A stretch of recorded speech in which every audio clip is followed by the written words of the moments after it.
Because given obviously the scoreline and where you are in your pre-season, can you maybe comment on the value of this game? Because I mean, I'm sure you would have wanted it maybe 2 months ago rather than now, or 2 months in the future, should I say? Just in future, if you had to give SA Rugby and New Zealand Rugby any advice, what would it be?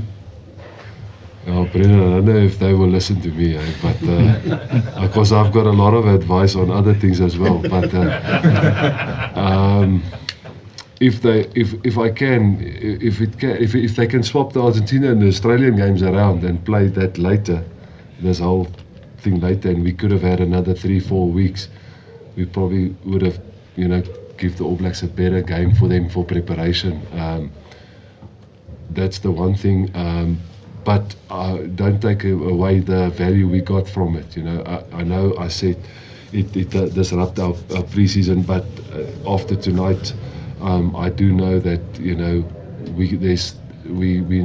we take a lot out of the game on what we can work on, and what we as a coaches are excited about what we saw, and it's great for the players to now know what it takes to play at that level.